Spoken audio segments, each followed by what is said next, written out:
Hello friends, स्वागत है आप सभी का हमारे इस यूट्यूब चैनल विपुल एकेडमी पर। आई होप आप सब बढ़िया होगे, मस्त होगे, पढ़ाई भी धांसू करके कर ही रहे होगे। ठीक है, तो आज हम बात करने वाले हैं आर्हीनियस समीकरण की। आज की वीडियो का टॉपिक है, अगर बात करें केमिस्ट्री में चैप्टर 3 की, तो रासायनिक बलगति की है। और इसमें जो टॉपिक है आज वो है आर्हीनियस समीकरण। ठीक है, आर्हीनियस समीकरण क्या होती है, भाई यहाँ से क्या टॉपिक बनते हैं, तो इसलिए 2 नंबर में एग्जाम में देखने मिल जाता है। इसलिए इस वीडियो को लाया गया है कि आर्हीनियस समीकरण क्या होती है, वेग स्थिरांक पर टेम्परेचर का क्या प्रभाव पड़ेगा, उसे बताने के लिए आर्हीनियस समीकरण आती है। ठीक है, और आर्हीनियस समीकरण अगर गणितीय रूप में विवेचना की जाए तो देखिए कैसे करते हैं। तो जल्दी से सेशन को लाइक कर दीजिए, अपने दोस्तों को शेयर कर दीजिए, और जो नए बच्चे हैं चैनल को सब्सक्राइब करना ना भूलें। और देखिए स्टार्ट करते हैं कि K equal to A into E की पावर माइनस के ई अपॉन आर टी होती है आर्हीनियस समीकरण, जहां पर K होता है भैया हमारा वेग स्थिरांक और A होता है आर्हीनियस स्थिरांक। ठीक, अगर हम लोग ले लें कि दोनों पक्षों में लोग लेने पर, दोनों पक्षों में लोग लेने पर, तो भाई क्या होगा, लोग ले लेंगे तो देखो क्या बनने वाला है। तो ये हो जाएगा लोग बेस में ई के इक्वल टू, ये हो जाएगा लोग बेस में ई, और ये हो जाएगा ए इंटू ई की घात माइनस के ई ए अपॉन आर टी हो जाएगा। कोई दिक्कत नहीं, ठीक है, बहुत आसान है, बस समझते रहना है चीज़ों को, बाकी कुछ नहीं करना, और बस मेहनत करते रहो भैया। ठीक है, बिना मेहनत के कुछ नहीं होने वाला है, तो मेहनत करते रहो बढ़िया करके। तो ये हो गया लोग बेस में ई इंटू के इक्वल टू, अब ये लोग एम इंटू एन है, तो इसे हम 2 तरह से लिख सकते हैं, यानी कि 2 भागों में से तोड़ के लिख सकते हैं। लोग ई ए प्लस लोग ई और ई की घात माइनस के ई ए अपॉन आर टी। ठीक है, ये है लोग m इंटू एन, तो यहाँ बन जाएगा लोग m प्लस के लोग n।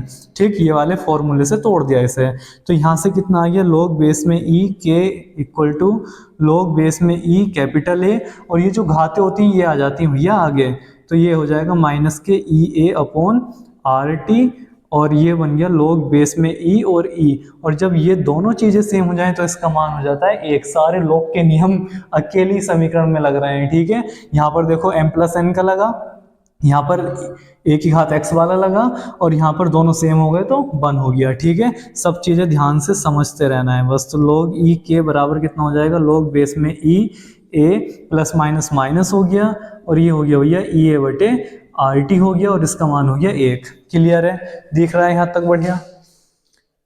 ठीक है, चलो अब आगे दूसरी साइड लिखते हैं। ठीक है, अब ये लोग ई चल रहा है, लोग ई में कोई भी मान नहीं होता, मान होते हैं सब लोग 10 में, तो लोग ई को लोग 10 में बदल दो, तो क्या करोगे 2.303 से भैया गुणा करेंगे, और ये बन जाएगा हमारा लोग बेस में 10 के। ठीक है, लोग ई को लोग 10 में बदलने के लिए क्या करते हैं, 2.303 से गुणा कर देते हैं। ऐसे इधर क्या हो जाएगा, ये भी हो जाएगा 2.303 इंटू लोग बेस में 10, और कितना हो गया भैया, ये ए हो गया माइनस के ई ए अपॉन आर टी हो गया। ठीक है, अब क्या करें, इधर भी इतना इधर भी इतना, अब क्या करें, इससे भाग दे दो। ठीक है, तो ये कितना हो जाएगा, लोग बेस में 10 के इक्वल टू, ये हो जाएगा भैया लोग बेस में 10 ए माइनस के ई ए अपॉन, अब जब भाग करी होगी तो ये भी कट गया, ये भी कट गया, लेकिन यहां पर ये आ जाएगा नीचे, तो ये हो जाएगा 2.303 आर टी। ठीक है, और ये जो समीकरण बनी, यहां से अब क्या करा जाए भाई, अब यहां से क्या करा जाए, एक तो समीकरण ये भी बन जाती है, लेकिन यहां पर इसे भी छोड़ेंगे नहीं हम। ठीक है, अब लोग वालों को एक तरफ कर लो, यानी कि इसे इधर ले आओ और इसे भैया उधर ले जाओ, तो ये कितना हो जाएगा, ये हो जाएगा E A upon 2.303 R T equal to. ठीक है, ये कितना हो गया, लोग बेस में 10 चल रहा है, ए हो गया, ये इधर आया और ये उधर पहुंचा, माइनस के लोग बेस में 10 के हो गया।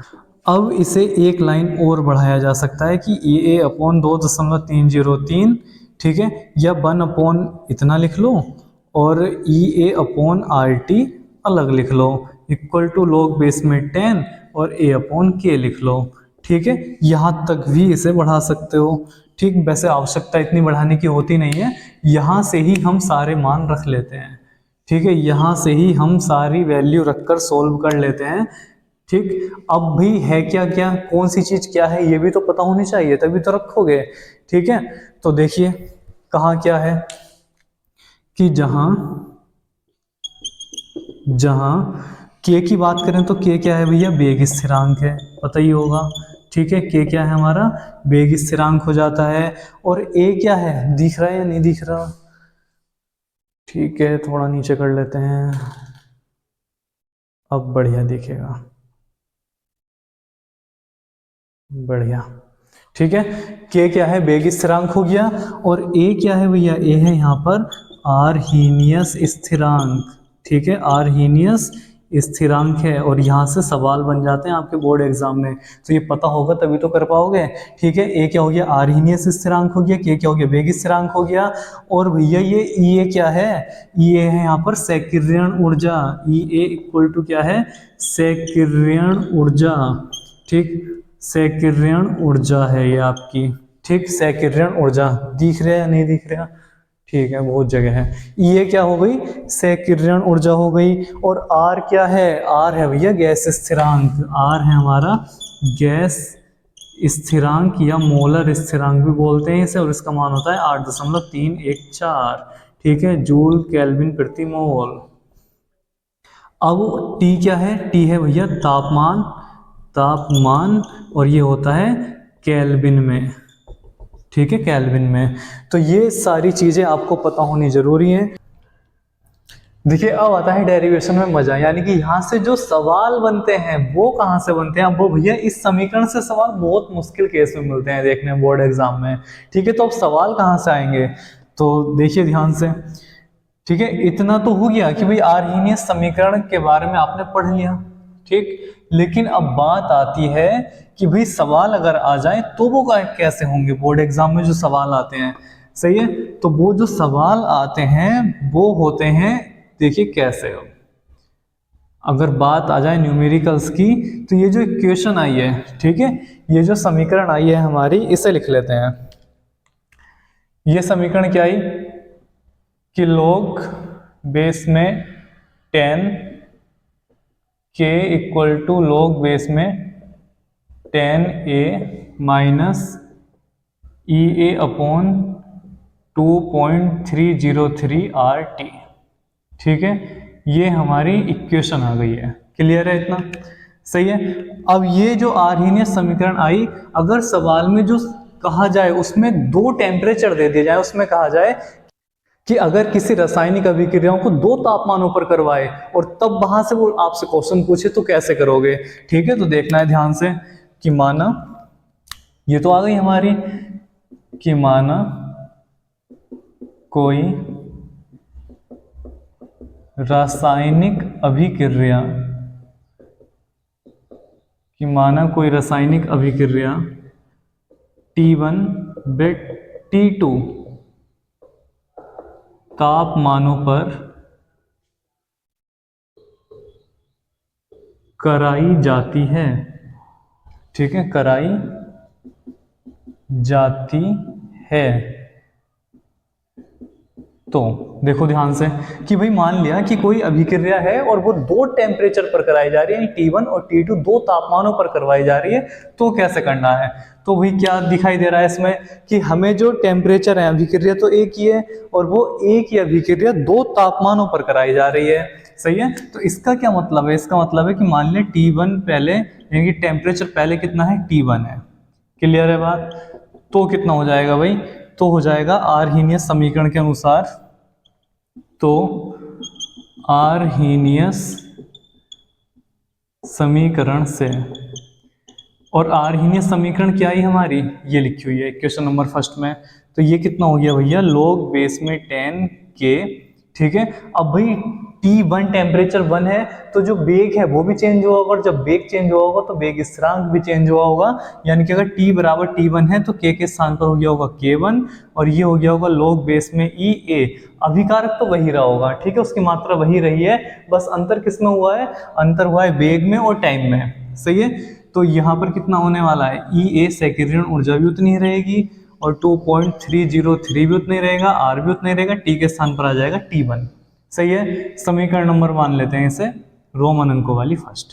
ठीक, अगर बात करी जाए टेम्परेचर हो जाए भैया T2, तो k बराबर कितना हो जाएगा k2, और यहाँ पर कितना हो गया था हमारा k, यहाँ पर हो गया था k1। जब t बराबर t1 था तो यहाँ पर भैया k हमारा हो गया था k1, और अगर हमारा t बराबर t2 है तो k बराबर कितना हो जाएगा k2 हो जाता है।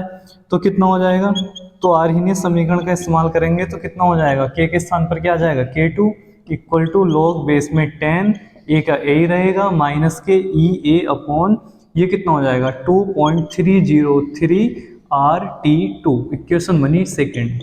क्लियर है, यहाँ तक स्पष्ट दिख रहा है? ठीक है, बढ़िया, सही है।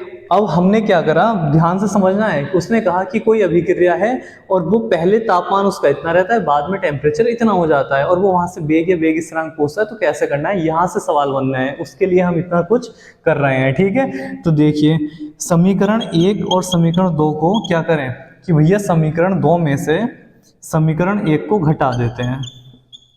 ठीक है, इसका क्या मतलब है कि समीकरण 2 में से समीकरण 1 को हम घटा देते हैं। तो क्या होने वाला है, देखिए ध्यान से बोर्ड पर, कि अगर समीकरण 2 में से समीकरण 1 को घटाएंगे तो क्या होगा, 2 ये है, इधर की साइड में से ये साइड घटेगी, इधर की साइड में से ये वाली साइड घटेगी, तो ये कितना हो जाएगा भैया, ये हो जाएगा log बेस में 10 k2 माइनस log बेस में 10 k1। ठीक है, इस साइड में से ये साइड घट गई, ऐसी इस साइड में से ये साइड घट जाएगी, इक्वल टू ये कितना हो जाएगा log बेस में 10a minus E A upon 2.303 RT2। ठीक है, ये लिखा। अब इसमें से ये घटेगा तो माइनस log बेस में 10a, ठीक है, इतना हो गया।